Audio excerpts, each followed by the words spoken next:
ओला dock YouTube channel को subscribe करें और बेल आइकॉन को दबाना मत भूलें। आज हम जिस टॉपिक पे बात कर रहे हैं वो ब्रेस्ट रिडक्शन है। ब्रेस्ट रिडक्शन का मतलब है ब्रेस्ट के साइज़ को छोटा करना।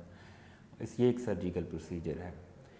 इसके ऊपर आज हम डिस्कस करेंगे और जो कॉमन क्वेश्चन है इसको हम एड्रेस करेंगे। मेरा नाम डॉक्टर नवीद है, मैं associate professor of plastic surgery हूँ। आपने बहुत सारी इन्फॉर्मेशन ऑलरेडी नेट पे ब्रेस्ट ऑगमेंटेशन या ब्रेस्ट के साइज़ को बड़ा करने के लिए अवेलेबल है, जिसमें प्लांट्स और फैट का इंजेक्ट करना शामिल है।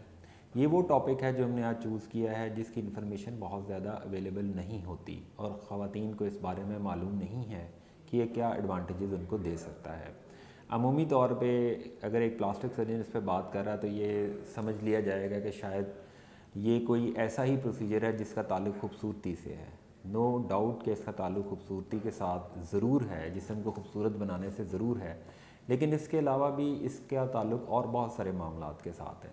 ब्रेस्ट के साइज़ का एक्सेसिवली बड़ा होना ख़वातीन को किन मसाइल से दो चार करता है, आज हम उस पर भी बात करेंगे। जैसे कि ब्रेस्ट के साइज़ का बड़ा होना आपको ये प्रॉब्लम क्रिएट कर सके, आपके कंधों में मसलसल दर्द रहे, आप अपनी फ़िज़िकल एक्टिविटी को लिमिट कर दें और स्किन इरिटेशन या स्किन का आपस में एक्जिमस और उसका गल जाना शामिल है, गर्दन में दर्द होना शामिल है। ये तमाम वो चीज़ें हैं जो कि ब्रेस्ट के साइज़ का आउट ऑफ प्रोपोर्शन होने की वजह से फ़ीमेल बॉडी में आ सकती हैं।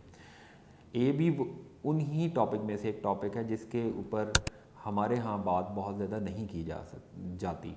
हालांकि अगर आप इस प्रोसीजर को आज अगर अंडरस्टैंड करें तो ये बहुत ही मिरेकलस प्रोसीजर साबित होता है कि ये ना सिर्फ आपकी फ़िज़िकल एक्टिविटी को बेहतर कर सकता है बल्कि आपके शोल्डर और गर्दन की दर्द को भी बेहतर कर सकता है। इस सर्जिकल प्रोसीजर में 3 से 4 घंटे लगते हैं और उसी दिन ऑपरेट करने के बाद 1 दिन के स्टे के बाद आप घर जा सकते हैं। ये एक सेफ़ प्रोसीजर है डिपेंडिंग अपॉन के पेशेंट सिलेक्शन ठीक हो। पाकिस्तान के टॉप डॉक्टर्स के साथ अपॉइंटमेंट बुक करें, वो भी पेशेंट फीडबैक देखते हुए। लाखों लोगों की तरह पाकिस्तान के सबसे बड़े डॉक्टर नेटवर्क का फायदा उठाएं और आज ही ओला डॉक ऐप डाउनलोड करें। ओला डॉक, डॉक्टर का अपॉइंटमेंट आसानी से। कौन से ऐसे पेशेंट हैं जिनमें ये ब्रेस्ट रिडक्शन करनी चाहिए, ये समझना बहुत ही ज़रूरी है किसी भी सर्जन के लिए। हर पेशेंट जिसके ब्रेस्ट का साइज़ उसके आउट ऑफ प्रोपोर्शन है या उसमें कोई प्रॉब्लम्स आ रही है, गर्दन का दर्द या शोल्डर का दर्द आ रहा है, तो कुछ चीज़ें आपने देखनी है ऑपरेशन करने से पहले। जैसे कि अगर कोई पेशेंट जिसके वेट चेंजेस बहुत ज़्यादा होते हैं तो उस पेशेंट में पहले आप वेट को स्टेबलाइज करेंगे डाइट और एक्सरसाइज से, देन आप ब्रेस्ट रिडक्शन करेंगे ताकि आपको मालूम हो कि आपने कितना ज़्यादा ब्रेस्ट को साइज़ देना है, कितना कम करना है। दूसरी बात, अगर कोई खातून अपने बच्चे को प्रेगनेंसी के बाद फीड कराना चाहती हैं तो उस केस में ब्रेस्ट रिडक्शन अवॉइड करनी चाहिए और उस प्रोसीजर को पोस्टपोन कर देना चाहिए, क्योंकि ये प्रोसीजर ब्रेस्ट रिडक्शन प्रोसीजर जो है ये बच्चे को फीड कराने की एबिलिटी पे असर डालता है। तो इन 2 पेशेंट्स के अंदर आप ब्रेस्ट रिडक्शन की तरफ नहीं जाएंगे।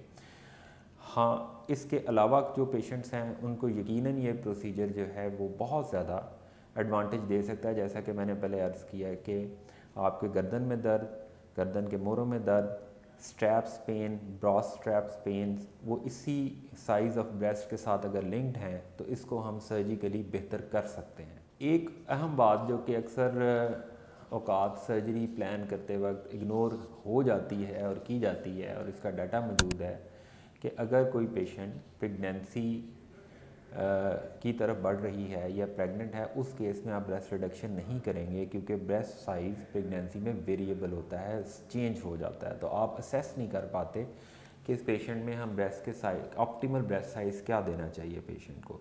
तो ये तमाम वो चीज़ें हैं जो कि आपने एक सर्जन को जहन में रखनी है किसी भी पेशेंट को ब्रेस्ट रिडक्शन या ब्रेस्ट के साइज़ को छोटा करते हुए जब वो ऑफ़र कर रहा हो इस प्रोसीजर को।